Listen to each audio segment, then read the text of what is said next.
They say love makes the world go round and round, but what if I told you there's a side to love that's darker than the deepest depths of the ocean? That's right, folks. Today, we're peeling back the rose-tinted glasses and delving into the forbidden territory of love's shadows. And it's just the first act of this mysterious love story. It's one wild ride you don't want to miss. So stick around till the end because the finale of this love saga will blow your mind. And remember, after learning the dark truth about love, there's no going back, especially after the revelation at the end of this video. But if you're ready, let's start with the very beginning of love, that is Act 1. Falling in love. Many people consider falling in love to be a good thing. They dream about it and even try to predict the name of their lover through fortune telling. But what happens when Cupid's arrow strikes a heart unprepared? Meet John. He's a regular guy, navigating the mysterious waters of modern dating, like the rest of us. But little does he know, he's about to be swept off his feet by a force he's not quite prepared for, because he's not emotionally equipped to handle the rollercoaster ride of romance. You see, John isn't actually that average. Nope. He's what psychologists would call vulnerable, and not in the cute puppy-eyed way you might imagine. No, John falls squarely into the realm of what experts call the vulnerable dark side. No, it's not some shady secret society, although it might as well be. We're talking about a trio of traits that can turn your love life into a comedy of errors faster than you can say much made in hell. And no, I also don't mean the infamous dark triad of personality traits that includes narcissism, Machiavellism, and psychopathy. I mean its little sibling, the vulnerable dark triad. Huh? Haven't you met it yet? Then let me introduce it shortly. This vulnerable dark trait is made of secondary psychopathy, vulnerable narcissism, and borderline personality disorder, and each of those has its unique characteristic.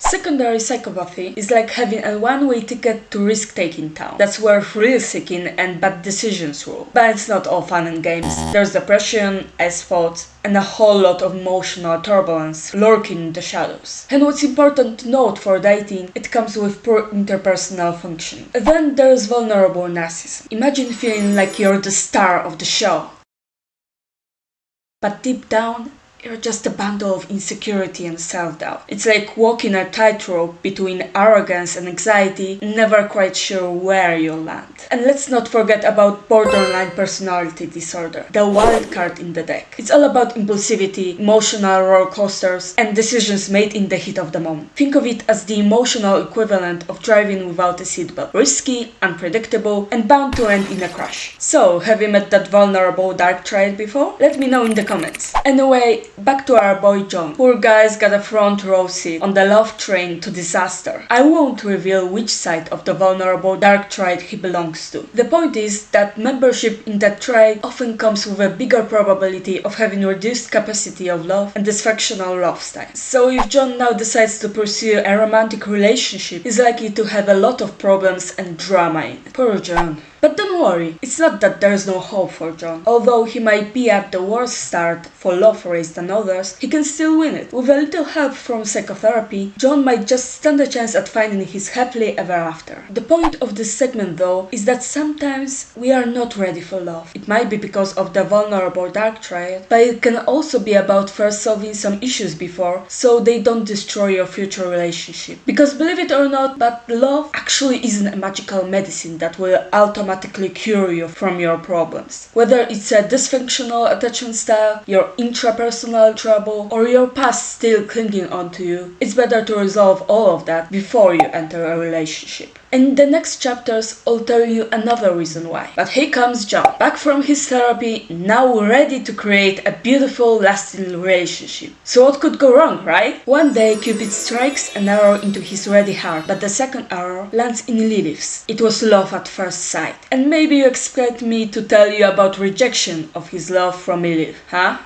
But nah.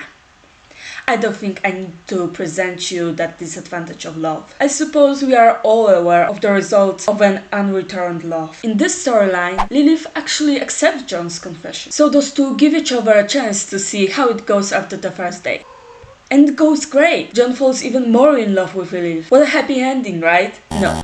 It was only the beginning of the doom. After that day and night, John is consumed by thoughts of her, his mind trapped in a never-ending loop of longing and desperation. And as the days turn into weeks and the weeks into months, John's infatuation with Lilith morphs into something darker, an all-consuming obsession that threatens to consume his very soul. His friends grow concerned, his family worry, but John is blind to their pleas. His obsession with Lilith is clouding his judgment and reason. For John, love becomes an all-consuming force, a relentless hunger that gnaws on his soul, driving him to the brink of madness. Yes, John becomes a victim of love obsession. He starts obsessing over Lilith to the point that it becomes unhealthy, and that will be another dark side of love. When you're obsessed to the point that when you're separated, you become lovesick and unable to function properly. And even when you're together, you still can't be productive. Fortunately, John has good friends, and they help him overcome this obsession, so he can finally have a healthy, full of love, but not too full, relationship with Lilith, right?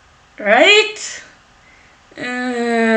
Well, sorry John, but you're gonna become one more example of disadvantages of falling in love. Lilith and John are enjoying their dates and each other's company. They share their laughs, memories, trust, love. But suddenly, John notices that something's not right, and it isn't about him. He is prepared for love after his therapy. Despite this though, John starts to see red flags in Lily. He notices how she can be manipulative and often abuse his generosity, how she would discourage him from meeting his friends or family, how she blames him for everything. The signs were there from the start, but John was blinded by love, unable to see the warning signs until it was too late. Because when you fall in love, you can easily overlook someone's dark side, focusing only on their bright side. And that's how John learns that while he is ready for a healthy relationship, Lilith isn't, and that at least for now, Lilith is the wrong person to fall in love with. And as the rain washes away the last remnants of hope, John is forced to confront the harsh reality of his hard love, a bitter pill to swallow for a man who's lost in the pursuit of love. That's how John learns the hard way not to fall in love, even on Valentine's Day. Man, that's such a sad ending. Don't you feel sorry for John? Of course, he experienced some disadvantages of love,